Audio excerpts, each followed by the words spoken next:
arrancar, el día de hoy nos acompaña la psicóloga Cintia Rodríguez. ¿Cómo te encuentras el día de hoy, Cintia? Muy bien, muchísimas gracias, Gus. Muy buenos días. Excelente. Muy emocionados de tenerte por acá. Gracias. Y pues bueno, déjame tener el honor de poder introducirte. Para todos, ella es Cintia Rodríguez. Ella es graduada de licenciatura en psicología por el Centro Universitario de Ciencias de la Salud de la Universidad de Guadalajara. Ha cursado un diplomado en psicoterapia breve sistémica por el ITESO, diplomado en factores psicosociales de riesgo laboral por el Programa de Investigación en Salud Ocupacional para Latinoamérica, otro diplomado en curso de salud, seguridad, higiene y medio ambiente por el Programa de Investigación en Salud Ocupacional por Latinoamérica, y se encuentra estudiando actualmente una maestría en gestión de riesgos y salud ocupacional en ITEC. Asimismo, ella cuenta con más de 20 años de experiencia en recursos humanos. Entonces, sin más por el momento, te dejo, Cintia, y iniciamos. Gracias, Gus. Gracias, muy buenos días. Buenos días a todos nuestros asistentes. Espero que tengan un excelente día el día de hoy. Y bueno, vamos a empezar un poquito con lo que sería nuestra agenda, ¿sí? ¿Qué vamos a platicar el día de hoy? ¿Qué tiene que ver esto del balance vida y trabajo? Bueno, pues si ustedes ya han empezado a trabajar con estos indicadores de las normas, de la norma 035, pues es uno de los puntos a evaluar el balance vida y trabajo. Pero bueno, pues para poder definirla, para poder platicar, tenemos que conocerla. Primero, ¿qué es conciliación vida-trabajo? En segundo lugar, vamos a ver algunos indicadores con los cuales nosotros podemos saber qué tan bien o qué tan mal estamos, de dónde vienen, con quiénes comparan, cuáles son esos indicadores. En tercer punto, vamos a hablar de los efectos que existen entre la conciliación vida y trabajo. Vamos a hablar de algunos estudios que desde hace tiempo se han estado relacionando y que nos dan indicadores o que nos dan el conocimiento de poder decir qué sucede en empresas que tienen este efecto, que hacen esta política, y en empresas que no tienen este tipo de políticas, cuáles son algunos de los efectos que tienen. Vamos a hablar un poquito de políticas públicas y vamos a hablar acerca de lo que son buenas prácticas que podemos tener dentro de nuestras organizaciones para promover el balance de vida y trabajo. En primer lugar, me gustaría poderles pedir, yo sé que estamos trabajando, yo sé que estamos en un día en medio de la jornada laboral, son las 11 de la mañana, es día 30, yo sé, puede ser un día muy estresante, pero yo quiero que se regalen este espacio para ustedes, ¿sí? Antes de poder entrar de indicadores y toda esta parte, me encantaría que pudieran hacer un alto, que pudieran acomodarse en la silla, en el sillón, donde estén ustedes trabajando, si están en su oficina, si están en su casa, que puedan cerrar un poco los ojos, poner derecha su espalda y que puedan empezar a escuchar lo que serán los ruidos que hay a su alrededor. Empiecen a darse cuenta qué es lo que está pasando y empiecen a incorporar esos ruidos a su atención. Traten de respirar de forma profunda.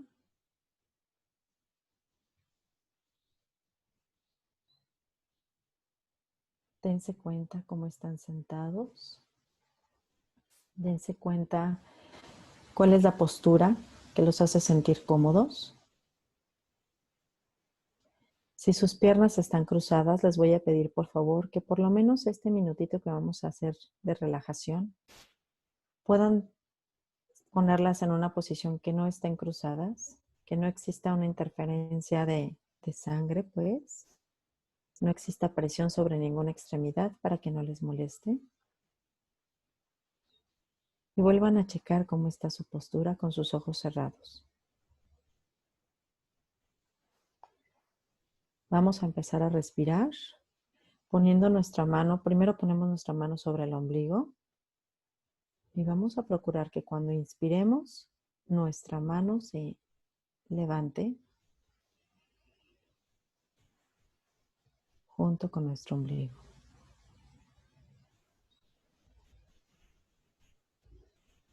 Vamos a procurar no levantar los hombros, pero sí levantar nuestro estómago.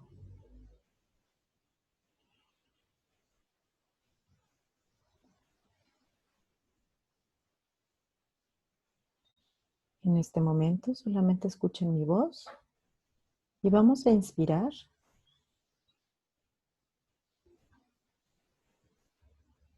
Sostengan. Suelten el aire.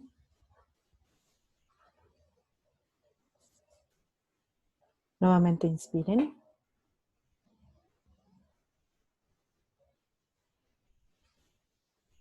Sostengan. Suelten el aire. Inspiramos. Sostengan. Suelten el aire. Una última vez. Inspiramos. Sostenemos. Suelten el aire.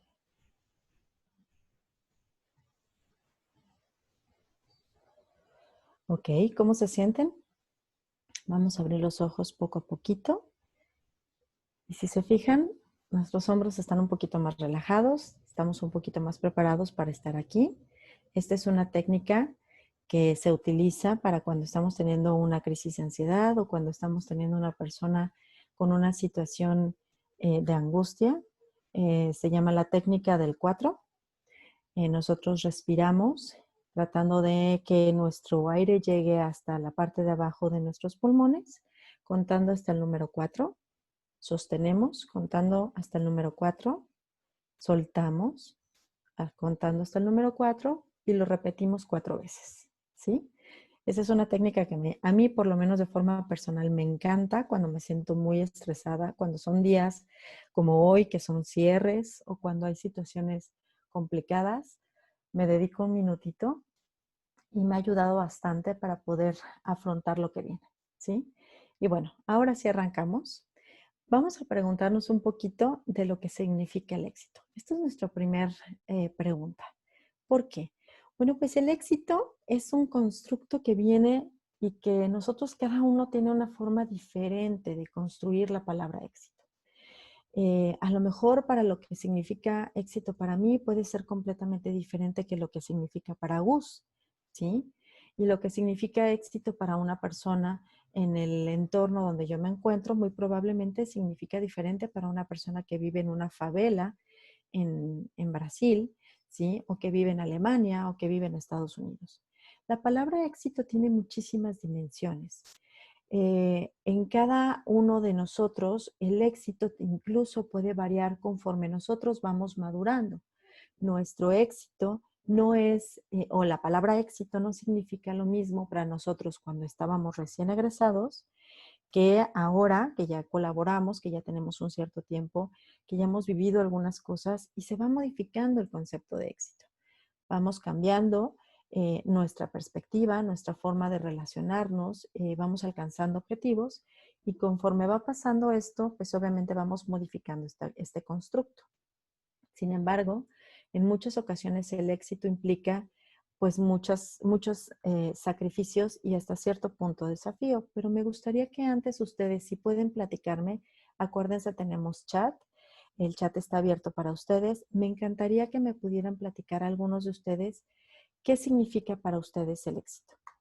Mi chat está abierto, si ustedes quieren empezar a escribir, estoy a sus órdenes para que podamos compartir y hacer esta parte más dinámica. Para ustedes, ¿qué ha significado el éxito y qué han sacrificado ustedes con el éxito? ¿Sí?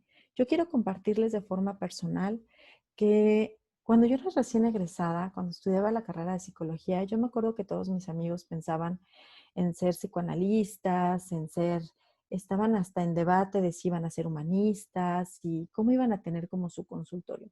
Y yo tenía mucha claridad que a mí me interesaba mucho trabajar en las empresas. Para mí se me brindó una oportunidad muy buena, recién egresada, de irme a trabajar a otro país, a un proyecto muy grande, muy bueno, en Centroamérica. Y yo tenía 15 días de haber salido de la universidad, 15 días, era una chamaquita de 24 años y ya estaba viajando, ya tenía todas mis expectativas, mi vida en 2 maletas. Y esto implicó que yo dejara muchísimas cosas atrás. Gracias, Marta. Éxito es el cumplimiento de propósitos por, por medio de un proceso interno reflejado en acciones. Gracias, Marta. Tienes toda la razón. Clementina, el éxito es el fruto del esfuerzo. Gracias, Clementina.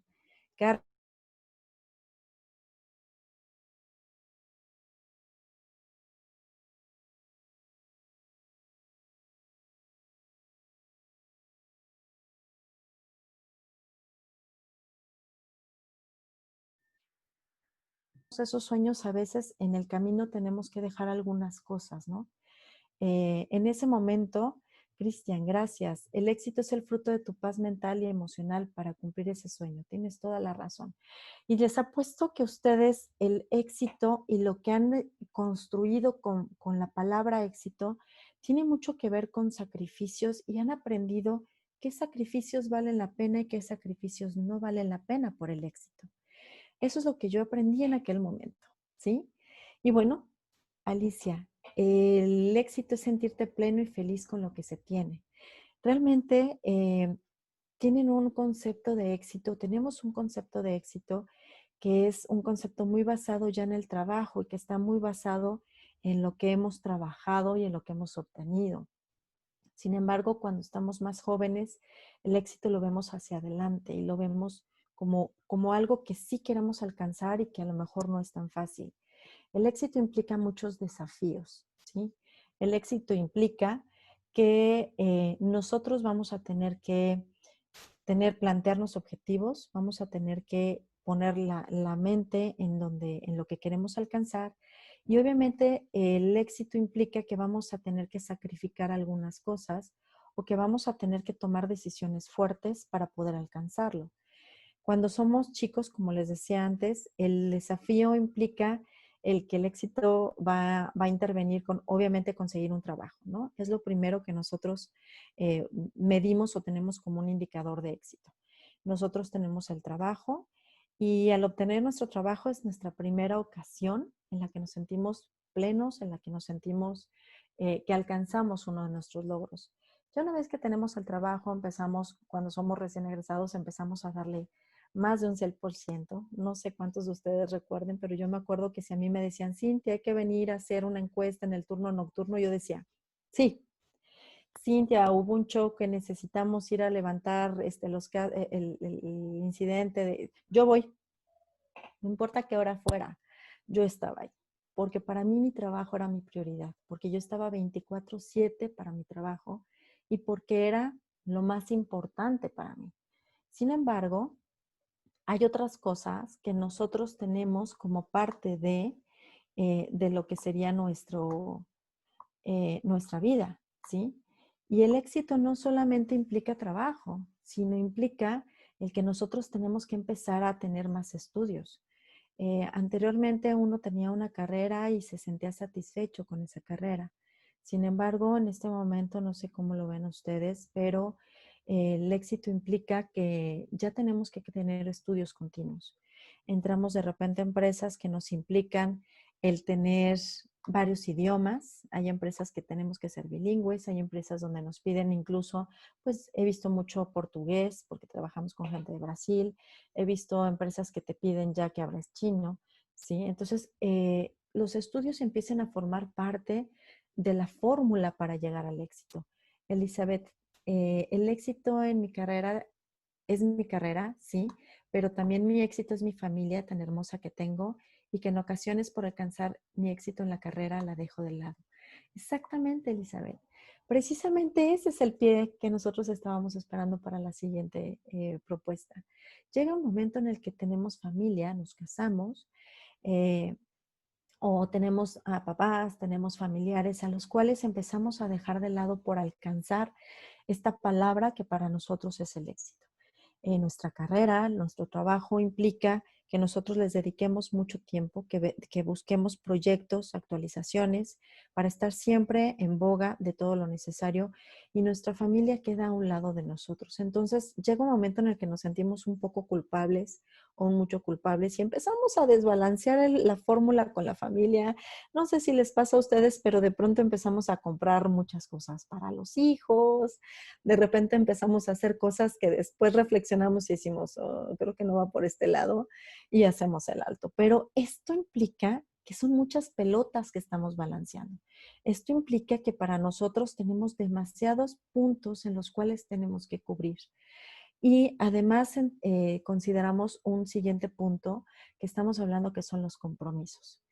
¿Qué significan los compromisos? Bueno, pues para que ustedes hayan llegado ahí probablemente implicó el conocer gente, el acudir a eventos, el tener, obviamente si están estudiando, si estudiaron una maestría, el acudir con la gente de la maestría, el acudir con la gente de lo que tiene que ver con idiomas, a los clubes de conversación. Hay lugares en donde obviamente tenemos intercambio de networking, pero no solamente es personal. Aquí estamos hablando de uno. Cuando nosotros tenemos una familia, los compromisos también implican el compromiso del esposo, en mi caso, ¿sí? Pero también tengo 2 hijos, el compromiso de mis hijos. Y si yo les digo a mis hijos siempre, no puedo ir a tus compromisos, llega un momento en el que sienten que los estoy dejando de lado. Entonces, si se fijan, para nosotros el éxito es todo un desafío que implica el manejar muchas pelotitas al mismo tiempo. ¿Y qué pasa con nosotros? Bueno, pues nosotros empezamos a tener estrés, empezamos a sentirnos desgastados y llega un momento en el que incluso tenemos ganas de sentirnos aislados. ¿Por qué? Pues porque implica demasiado o nos estamos exigiendo mucho. Por eso es muy bueno que veamos algunas prácticas y políticas que nos pueden ayudar a que todas estas pelotitas que estamos constantemente manejando, pues nos ayuden a alcanzar estos resultados o que nos acerquemos a estos resultados. ¿Qué significa cuando existe un conflicto en el trabajo o la vida personal? Bueno, Lynn, un investigador que en el 2013 nos brindó esta definición, nos dijo que es cuando las responsabilidades relacionadas con el trabajo interfieren con las actividades de la familia. Para nosotros en México, la definición quedó en el 2018 ya establecida en la NOM 035, que nos dice que cuando de manera constante se tienen que responder responsabilidades durante el tiempo dedicado a la vida familiar o se tiene que trabajar fuera de horario de trabajo. Bueno, anteriormente nosotros, no sé cuántos de ustedes tienen como yo algunos años ya en el ambiente laboral, pero bueno, hace 20 años, cuando yo empecé a trabajar, más de 20 años, yo salía un viernes y si había una situación, pues era muy extraño, sumamente extraño, que te fueran a buscar a tu casa, ¿no? O sea, jamás, yo creo que nunca me pasó eso antes de algo que tenemos aquí, ¿sí?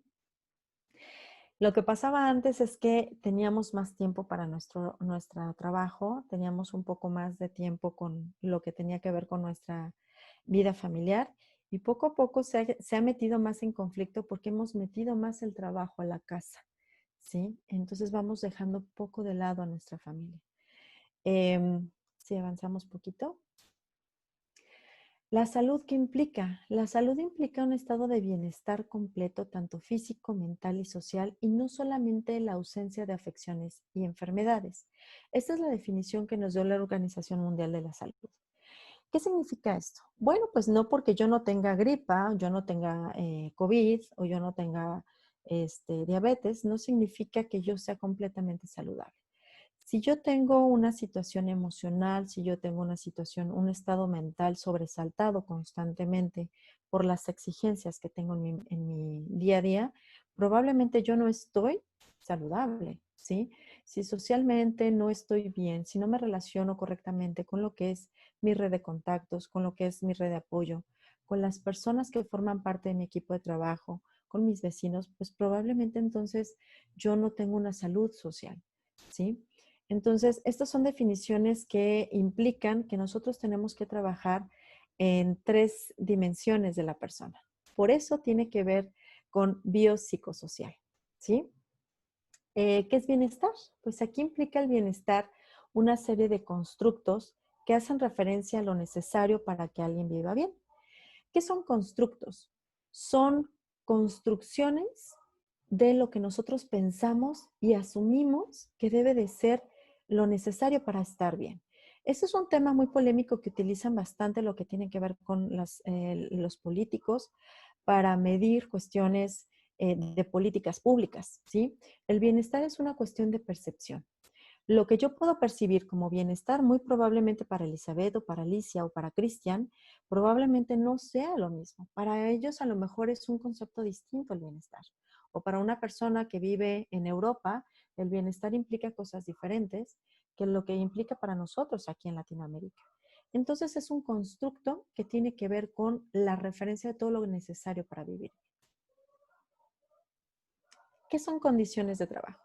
Bueno, las condiciones de trabajo a nosotros nos pueden brindar bienestar, nos pueden brindar satisfacción o nos pueden dar malestar, incluso nos pueden dar enfermedades. Las condiciones de trabajo cubren una amplia gama de temas y cuestiones. ¿De qué hablamos cuando hablamos de condiciones de trabajo? Bueno, hablamos de horas de trabajo, ¿sí? Hablamos de remuneración, de condiciones físicas, de demandas mentales que se imponen en el lugar de trabajo. Hablamos de si es seguro mi trabajo, de si está higiénico o insalubre, ¿sí? Son muchas cuestiones, pero ante la OIT estas son algunas de las cuestiones que nos están definiendo. ¿Qué significan horas de trabajo? Bueno, las horas de trabajo es el tiempo, de acuerdo a la Organización Internacional del Trabajo, es el tiempo durante el cual el personal que está a disposición del empleador. Es decir, solamente el tiempo en el cual yo estoy a disposición de la persona con la cual estoy trabajando. Si se fijan cómo esta definición es como, o se ha perdido un poquito conforme nosotros hemos tenido nuestro celular y hemos tenido nuestra laptop.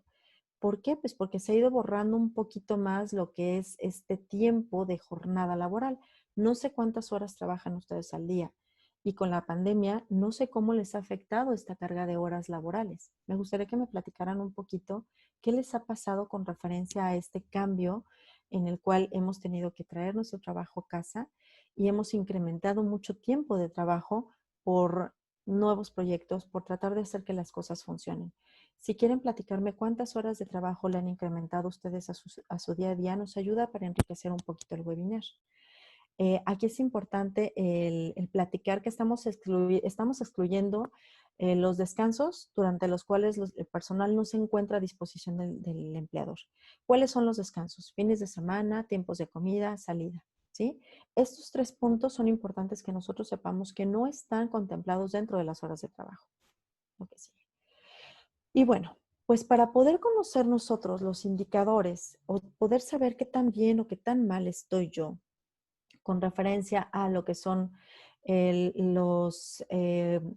o cómo sé que estoy realmente en buenos términos o tengo buenas condiciones de trabajo. Bueno, pues aquí existe una serie de agrupaciones, que es la Organización para la Cooperación y el Desarrollo Económicos, la OCDE, que la OCDE mide a todos sus países que están agremiados y nos están midiendo y nos están dando a nosotros como indicadores que nos ayudan a darnos cuenta si estamos arriba, abajo. Ellos son como el termómetro, con referencia a las mediciones que tienen con otros países. Tonali, las jornadas han alargado de manera considerable, aproximadamente 10 a 12 horas diarias, así como dedicar tiempo de fin de semana de 2 a 4 horas sábado y domingo. Sí, es una realidad. La verdad es que esto de la pandemia nos ha traído el que hemos incrementado muchísimo la disposición y también se han borrado mucho las líneas. Hemos tenido casos o hemos reconocido casos en los cuales había una persona que me decía, es que mi jefe me está escribiendo a las 10 de la noche diciéndome que en media hora más me habla. Me dice, son las 10 de la noche, es un martes. Dice, y en la mañana quiere que esté a las 8 de la mañana con él. Entonces, dice, la verdad es que me siento muy agotada para continuar trabajando. Entonces, este tipo de cuestiones nos están afectando bastante y ahorita vamos a hablar un poco más al respecto, pero si quieren seguir platicando, está muy bien, vamos a interactuar entre todos. Los indicadores que nos dice la OCDE es que el promedio que existe en estos países es de 1,726 horas anuales que se dedican al trabajo. ¿sí? En México, nosotros tenemos 2.137 horas anuales. Eso quiere decir que nosotros trabajamos 8.1 aproximadamente horas diarias, de lunes a domingo, para poder dar estas 2.137 horas. Nosotros estamos en un ranking de 40 sobre 40. Somos el lugar número 40 de los 40 países que están incluidos en la OCDE. Estos datos los sacamos de la página directa de la OCDE. Si ustedes quieren corroborarlos, ahí los pueden encontrar. Nosotros, si vemos el promedio en el cual el promedio de países que pertenecen a la OCDE, ¿cuánto tiempo le dedican al ocio y autocuidado? Son 15 horas diarias, ¿sí? Esto implica dormir, comer, alimentarse, etc. En México le dedicamos 13 horas diarias, 2 horas menos. Pero aparte, hay un indicador que es preocupante. En promedio, le dedicamos 1.53 minutos al traslado. Yo sé que muchos de ustedes, sobre todo en la Ciudad de México, en el Estado de México, le llegan a dedicar hasta 4 horas de traslado. ¿Cuántas horas le dedican al día a ustedes a trasladarse? ¿Cómo les afecta a ustedes este tiempo para balancear todo lo que estamos platicando? ¿Cómo les va a ustedes con estas situaciones? Yo me imagino que ahorita con la pandemia, pues esto nos ha permitido relajarnos un poquito. Y bueno, muchas personas me han dicho, es que Cintia, por eso le estoy dedicando más tiempo al trabajo, porque ya no tengo que salir a las 6 de la mañana de mi casa para llegar a las 8 a mi trabajo. Ahora me puedo sentar a las 6:30, a las 7, empiezo temprano, pero también termino más tarde porque no me estoy desplazando. Entonces, si se fijan, estamos acostumbrados nosotros y estamos impuestos nosotros a darle muchísimo al trabajo. ¿Sí? Mucho tiempo al trabajo. ¿Por qué creen que sea? ¿Creen que tenga que ver con las actividades o creen que tiene que ver con una necesidad de nosotros? Platíquenme. A esto hay que sumarle el trabajo no remunerado. ¿Qué significa el trabajo no remunerado? Es aquel que se convierte en el cuidado de los menores de edad, adultos mayores y tareas domésticas. ¿Sí? Sí, Daniela, es mucho el sentido de culpa. Tienes toda la razón. Todas tus actividades, Tonali, implica que nosotros estamos sacrificando muchas actividades y tienes toda la razón.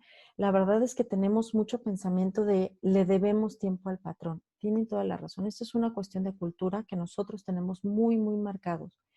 Pero si aparte le sumamos el trabajo no remunerado, al cual nosotras como mujeres generalmente le dedicamos 41 horas semanales a este trabajo no remunerado, a este fenómeno se le llama doble presencia, ¿sí? Y la doble presencia significa que yo, como una mujer trabajadora, además voy a dedicarle 41 horas semanales a hacer tareas con mis hijos, ahora a enseñarles cuestiones de lo que no alcanzaron a ver en el poco tiempo del homeschooling, a mandar tareas, a cuidar ya sea a mis papás, a mis suegros, al hacer la casa, hacer lo que serían mandados. Entonces, 41 horas semanales. Si hacemos un comparativo, chicos, no se ofendan, pero estos son datos que están a disposición. Los hombres le dedican 13 horas semanales. También tiene que ver con una cuestión cultural en la cual nosotros consideramos que tenemos que dar más porque la mujer tiene la cultura, o en México, la cultura, la mujer tiene la responsabilidad familiar, ¿sí? De asumir el cuidado de los hijos o el cuidado de los adultos. No para todos, no todas las familias son iguales. Es bien importante hacer un alto aquí. ¿Por qué? Pues vamos a verlo un poquito más adelante. Pero estos son los datos promedio. ¿Qué ha pasado con el confinamiento? El confinamiento le ha agregado una gran tensión a todos estos datos y estas estadísticas que hemos hablado. ¿Por qué? Porque tenemos más estrés y esto, al estar todos en la misma casa, trabajando al mismo tiempo, con la misma dirección de internet, con los chicos gritando, con la junta del esposo, con todo esto ha generado más tensión, genera más estrés y ha incrementado la violencia familiar. Si ustedes se fijan en las estadísticas que hay de violencia intrafamiliar, han sido escandalosas en este año. ¿A qué se debe? A que estamos todos en casa, a que estamos en un confinamiento y que ha habido un incremento de tareas por parte de sobre todo de las mujeres. No implica que los hombres también lo asuman, pero bueno, aquí sí existe un incremento de tareas para todos y tenemos que aprender a convivir de una forma diferente. Entonces, esto ha sacado de balance. Si bien ya teníamos un poquito de experiencia, ya estábamos empezando a manejar bien nuestras pelotitas, con esto de confinamiento nos rompió el balance y nos causó una tensión con un resultado final de un incremento de tareas, ¿sí? Pero en el camino estamos teniendo estrés, estamos generando violencia y estamos generando una situación no saludable dentro de la familia. ¿Qué es lo que pasa cuando nosotros le dedicamos mayores horas a nuestro trabajo? Bueno, hay estudios que nos hablan que a mayores horas que nosotros dedicamos al trabajo, tenemos daños a la salud. ¿Cómo son los daños a la salud? A la salud, no comemos, ¿sí?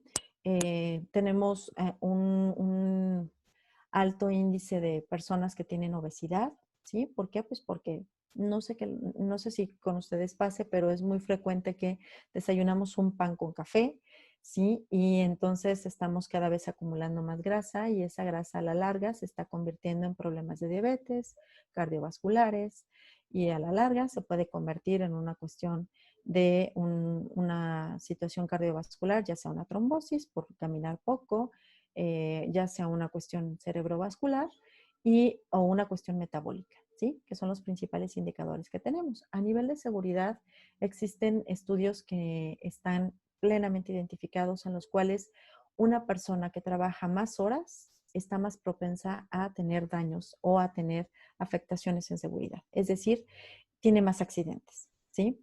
Estas personas que tienen jornadas en las cuales están constantemente rolando, bueno, chicos, si ustedes tienen cuestiones de rolar turnos y no tienen el tiempo de adaptación propicio a las personas, bueno, pues ustedes pueden darse cuenta que se accidentan más frecuentemente cuando están haciendo el cambio de turno y todavía no tienen esta costumbre, sus horas cambiaron o cuando le incrementan la jornada, ¿sí?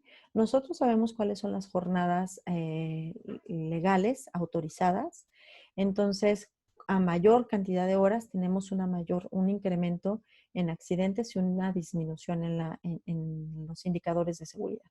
Y obviamente estrés, si no descansas, ¿cómo nos vamos a levantar? Pues obviamente los levantamos de malas, nos levantamos angustiados, ¿sí? Y esto nos permite que tengamos mayores conflictos y que se incremente lo que tiene que ver con los trastornos o las situaciones difíciles dentro de lo que sería el trabajo, ¿sí? Porque estamos menos tolerantes a lo que pudiera suceder y a lo que somos menos receptivos a las necesidades de nuestro personal, ¿sí?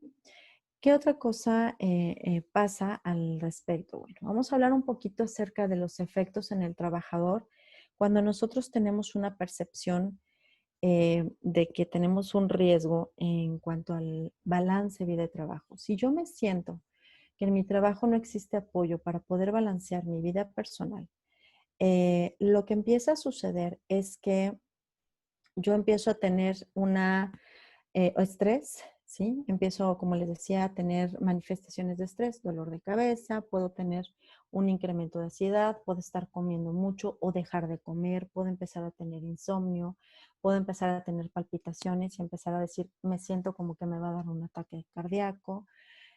Ahorita la angustia, las crisis de angustia se están traduciendo en que traigo dolor de cabeza, seguramente es COVID, ¿sí? Muchos de los trabajadores con los que he tenido intercambio, que he tenido oportunidad de trabajar, tener eh, una colaboración, me dicen, es que seguramente tengo COVID porque tengo una semana con dolor de cabeza. Ok, a ver, platícame, ¿qué otros síntomas tienes? No, pues nada, pero ya ves que a veces no tienes todos los síntomas. A ver, ¿dónde es el dolor de cabeza? Es que empieza aquí y termina en los hombros y no me puedo mover. Bueno, pues, ¿qué pasa con esos síntomas? Ese tipo de síntomas tienen mucho que ver con el estrés. Estamos teniendo una contractura muscular que llega hasta la cabeza y obviamente esto nos está permitiendo o nos está incrementando un dolor, nos está dando un dolor. Existen algunos estudios que nos hablan acerca de cómo el incremento de horas generan estrés en los trabajadores. Unos de ellos son por estos investigadores que nos dicen que la carencia de medidas mediadoras de conflicto genera estrés en los trabajadores. Estos son estudios del 2011 de Baxter y Chesters y otro de Sang y Liu. Ellos nos hablan de esto. En cuanto a la motivación, bueno, pues cuando yo tengo una percepción de que no existe un balance entre mi vida personal y mi vida laboral, pues mi motivación disminuye, ¿sí? Y incrementa el estudio que nos habla de esto, nos dice que incrementan cuando nosotros tenemos un incremento en las medidas de conciliación vida-trabajo, tenemos una mayor motivación por parte de nuestro personal. Esta es una investigación hecha por López y Bosch en el 2010. Si nosotros hablamos a nivel de satisfacción laboral, pues bueno, la satisfacción laboral es el que tanto yo me siento contento, satisfecho, pleno, realizando mis actividades. Y hay una investigación, esta es una investigación muy viejita, es una investigación, pero es referencia, es una investigación de Locke en 1976. Y en la evaluación que él hace, nos dice que la evaluación de los sentimientos que uno tiene al trabajo son más positivos cuando la empresa apoya las actividades en las cuales balancea la vida personal con el trabajo en nuestros trabajadores. Si le damos a la siguiente página, por favor. ¿Cuáles son algunos de los efectos cuando tenemos la percepción del riesgo no positiva de la conciliación? Pues se incrementa el absentismo, ¿sí? Es decir, nosotros tenemos mayores faltas por parte de nuestros trabajadores, faltas no justificadas. Aquí hay investigaciones del 1999, de 2002. Hay muchas otras investigaciones, nada más que no nos caben tanto, pero estas son como las más referentes. Y aquí obviamente relacionan el absentismo con el conflicto vida-trabajo. Y este es un indicador que tenemos que poner mucho énfasis. ¿Por qué? Porque un absentismo que está ocasionado por conflicto vida-trabajo se puede ver traducido en un abandono en lo que serían a nuestro trabajo. Quiere decir que si nosotros tenemos un trabajador al cual le pedimos o le exigimos mucho tiempo dentro de sus actividades, muy probablemente esté buscando trabajo en otro lugar y muy probablemente en algún momento dado se vaya a ir. Los estudios que relacionan esto, el más importante o el más relacionado con esto es de 1997, de Meyer y Allen, y nos dice que el compromiso afectivo está relacionado con el apego emocional del empleado y la identificación de la organización, así como su participación en ella. Es decir, si yo me siento realmente relacionado, yo tengo un apego emocional con mi empresa, yo me voy a sentir apegado, me voy a sentir con un engagement, un compromiso alto y me voy a sentir identificado con mi organización. Entonces, yo no abandono la organización. A menor compromiso afectivo, pues obviamente yo voy a buscar cómo salir de la organización, ¿sí? Y en cuestiones del desempeño, pues bueno, lo que tiene que ver con una mayor jornada implica que nosotros tenemos un menor desempeño. Los estudios o el estudio más relacionado con esto nos dice que el conflicto entre la empresa y la vida personal puede llevar a abandonar, el deseo de abandonar a la organización. Si se fijan, estos tres indicadores están sumamente relacionados y a fin de cuentas tienen un impacto negativo dentro de la organización. Los anteriores que hablamos tienen un efecto negativo dentro del trabajador.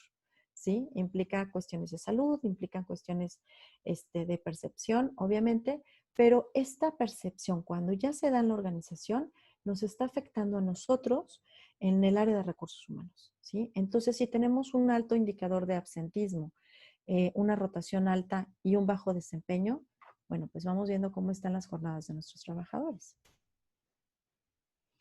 ¿Por qué es importante la percepción de la conciliación vida-trabajo en nuestra empresa? De forma interna, genera actitudes que son favorables hacia la empresa. Tenemos trabajadores comprometidos, tenemos sentimientos positivos sobre la organización, están comprometidos con su trabajo, buscan formas de apoyar, de favorecer a la organización y sobre el trabajo mismo se sienten más satisfechos con lo que están haciendo, se sienten más plenos.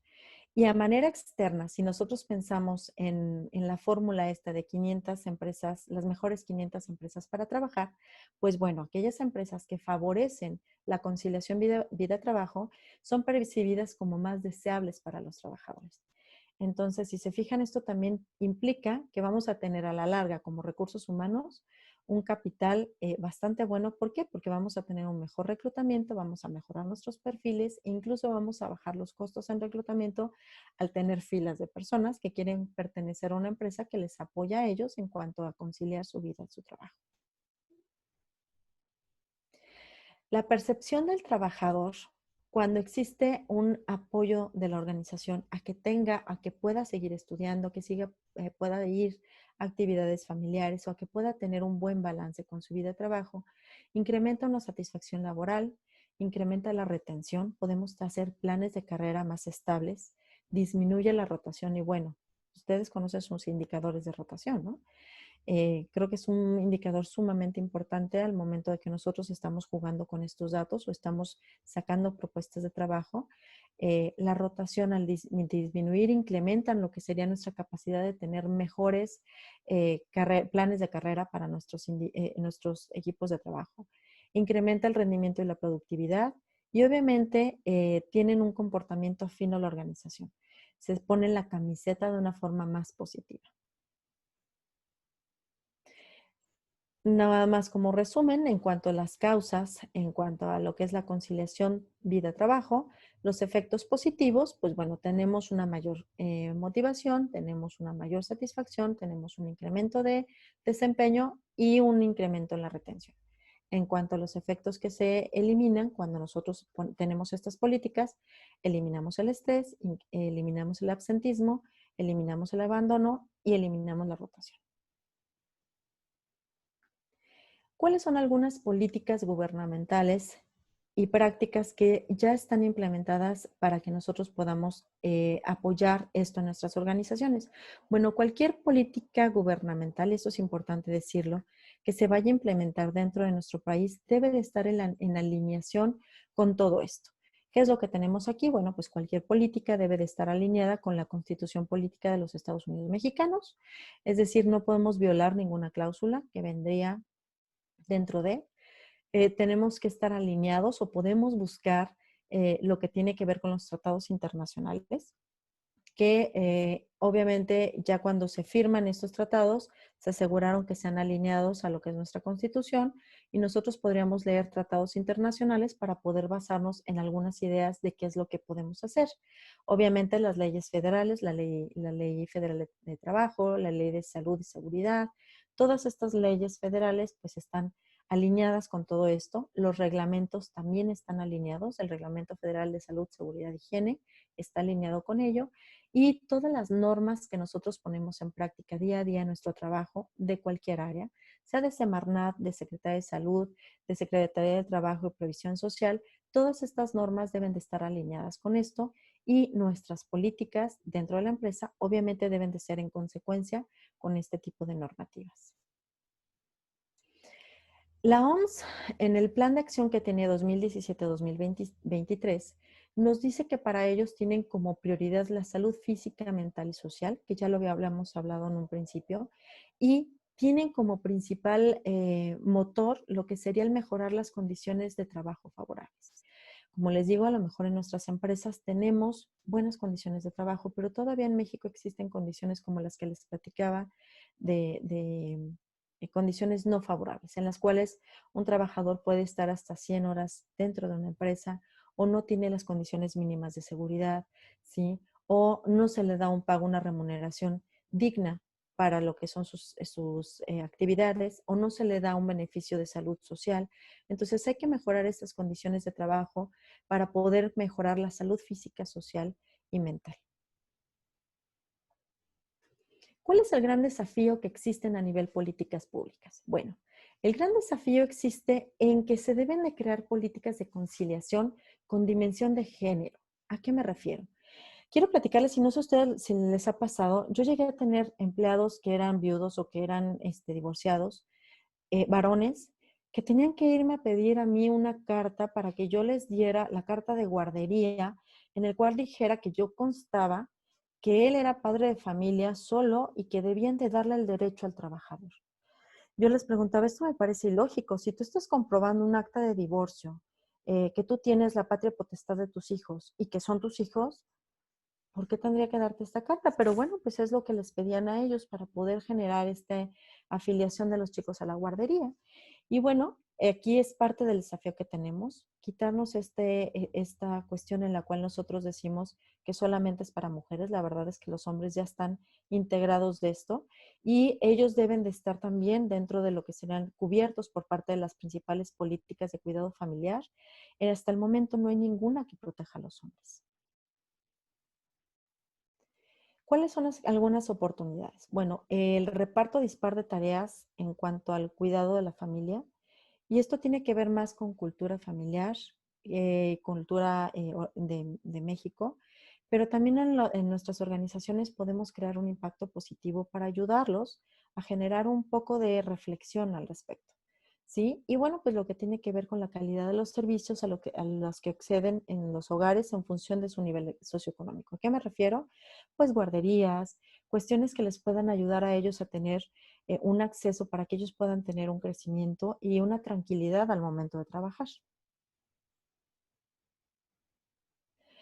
Dentro de las políticas públicas gubernamentales que nosotros tenemos ya instituidas, no sé si ustedes sepan, pero el año pasado, el 1 de junio, se instituyó el Día Nacional del Balance Vida y Trabajo, ¿sí? Entonces va a ser un día que lo que van a buscar es promover conciencia y promover algunas acciones dentro de las organizaciones para que se puedan crear condiciones para el balance vida y trabajo. Y obviamente, pues ya tenemos en funcionamiento lo que tiene que ver con la norma 035, que recuerden, chicos, que tenemos que entregar ya las propuestas para octubre, ya son evaluables. ¿Cuáles son algunos de los esfuerzos personales, privados y organizacionales que ya existen? Bueno, cierto es que todavía hasta el año pasado eran esfuerzos voluntarios, ¿sí? Y dependían mucho de la madurez organizacional. Dependían mucho del liderazgo y en muchas ocasiones eran copias o trataban de imitar situaciones de empresas transnacionales. Nos trajeron buenas prácticas, nos enseñaron buenas prácticas y aquí el gran reto está en empresas nacionales familiares y pymes, el tratar de enseñarnos, en tratar de aprender con estas buenas prácticas a generar algunas actividades que nos puedan permitir este balance vida y trabajo. ¿Cuáles son algunas de estas prácticas que nosotros podemos promover? Bueno, cuestiones administrativas. ¿A qué me refiero? Definición de roles, ¿sí? Cuando nosotros tenemos roles bien definidos, sabemos bien lo que tenemos que hacer, es mucho más sencillo que una persona pueda tener cálculo de sus horas, inversión del tiempo adecuado hacia los esfuerzos que tiene que alcanzar. Si sabe lo que tiene que hacer, pues administra mejor su tiempo para alcanzar esos resultados. Estabilidad de turnos. No tienen una idea de cuánto favorece el que nosotros podamos tener un turno estable para nuestra vida personal. ¿Por qué? ¿No les ha pasado que de repente dicen, ay, pues sí, pero es que viene el evento de mi niño, pero pues en ese me toca cambio de turno y pues no voy a poder asistir? Entonces, la estabilidad de turnos favorece. Yo sé que hay lugares en los que no son tan fáciles, pero vale la pena que puedan sentarse a poder hacer unas evaluaciones o correr situaciones, eh, no sé, a lo mejor programas piloto que puedan ustedes ayudarles a estabilizar los turnos puede ser una buena alternativa. Lo pongo solo sobre la mesa. El trabajo por objetivos o de acuerdo a actividad. Mucho se dice que en México, y ayer justamente platicaba con una persona de otro país, y ella me decía, es que en México están acostumbrados a medir el desempeño en horas nalga. Perdón que lo diga de esta forma, pero la verdad me dio mucha risa. Y me dio una risa real, pues. A veces solamente tenemos a la gente y solo queremos estar viendo que la gente esté con nosotros. No importa si esté produciendo o no está produciendo. Entonces, esto de aprender a diseñar objetivos, los cuales ellos puedan saber cuáles son y que los alcancen, los va a motivar y les va a permitir que administren su tiempo. Probablemente en un principio, mientras dominan el objetivo, le dediquen un poco de más horas, pero conforme ya lo van obteniendo, le van empezando a encontrar el punto preciso y van trabajando mejor, se van motivando mejor conforme alcanzan objetivos. Otra es flexibilidad de horarios. ¿A qué me refiero? Oye, mi hijo se enfermó, ¿puedo trabajar desde casa? ¿Sí? Habría oportunidad de poder salir ahora 2 horas más temprano y lo repongo a lo mejor con algún proyecto, con alguna actividad. Tratar de ser flexibles en muchas ocasiones nos permite el que el empleado se sienta apreciado, el que el empleado se comprometa. Obviamente la capacitación es súper básica, como el quinto punto. Si yo no sé lo que tengo que hacer, muy probablemente le voy a dar 20 vueltas para algo que probablemente en la primera vuelta pude haber desempeñado. Entonces, si yo capacito y le doy las herramientas a mi personal, esto va a permitir que domine mejor la actividad que va a realizar y que tenga un mayor balance vida-trabajo. Objetivos claros. Ay, no sé si les ha pasado. Bueno, a mí me llegó a pasar. Uno estaba trabajando por un objetivo que nos habían dado a principio de año, estábamos haciendo actividades, planeando nuestros diagramas de Gantt, quién le tocaba qué cosa, cuáles eran los indicadores en los cuales teníamos que trabajar, y de repente nos decían, no, pero es que creo que ese no era el más importante, creo que el más importante iba y es al lado contrario de lo que nos habían planteado. Cuando pasa esto, obviamente perdimos tiempo, tenemos menos tiempo para alcanzar los resultados, tenemos que reorganizarnos y dedicarle más tiempo a la actividad que estábamos realizando. Entonces, el tener objetivos claros nos va a permitir calcular nuestros esfuerzos y medir los tiempos que tenemos para alcanzarlos. La comunicación efectiva forma parte de esta estrategia y buenas prácticas que podemos tener. ¿Por qué? Pues porque la comunicación efectiva nos va a permitir enseñar qué esperamos de los demás, hablar cuando las cosas no están saliendo bien, precisamente para que lo que sucedió en el punto anterior, en objetivos claros, no nos suceda en nuestro equipo de trabajo. Si yo me comunico, si yo superviso, si yo le doy seguimiento a las actividades y a los objetivos que teníamos con claridad, nos va a permitir el que alcancemos la meta en el esfuerzo medido y apropiado.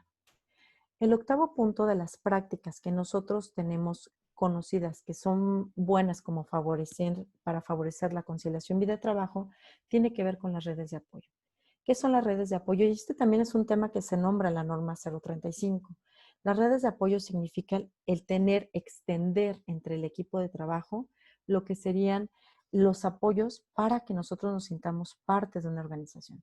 Si ustedes recuerdan, la base con la cual se fundamenta la NOM 035 nos habla que nosotros tenemos dos dimensiones que tiene que ver con el esfuerzo, sí, para medir la actividad, con los objetivos, pero también habla mucho de lo que tiene que ver con el apoyo social. Si yo tengo el apoyo social grande, si yo puedo distribuir lo que tiene que ver con mi tensión o con mi presión con mis compañeros y lo puedo platicar, ¿sí? A lo mejor nada más lo bromeo y ya, no pasó nada más. Pero si no tengo una red de apoyo con quien hablar de lo que me está pasando, ¿sí? Lo que puede pasar es que yo truene, ¿sí? Y todo lo que hemos platicado, lo del estrés y todo este tipo de cuestiones, pues nos va a afectar dentro de nuestro equipo de trabajo. Y el último punto que yo quiero proponerlos o que les quiero compartir son los días adicionales. Si nosotros revisamos cuáles son nuestras estadísticas en cuanto a lo que es el absentismo, y dentro de lo que son nuestras estadísticas de absentismo, tenemos 1, 2, 3 días de absentismo promedio sin justificante con nuestros trabajadores en promedio, pues entonces por ahí tenemos un indicador que nos quiere decir que muy probablemente si yo le doy días adicionales, que esta es una práctica que tienen empresas transnacionales, te dan como días libres. Si yo tengo estos días adicionales, muy probablemente mis trabajadores se sientan apoyados, incremente la percepción de apoyo en cuanto a lo que tiene que ver con el balance de vida y trabajo y se sientan más comprometidos en la labor que van a desempeñar. Y bueno, estas son las prácticas que yo quería compartirles. Esta es la charla que yo quería compartirles. ¿Alguien tiene alguna pregunta?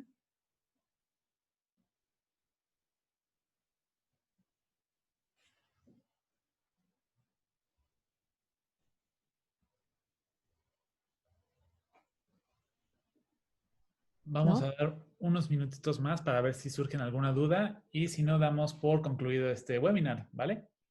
Gracias. A ti, Cintia. Bueno, por mi parte, de verdad ha sido un verdadero honor platicar con ustedes de estos temas.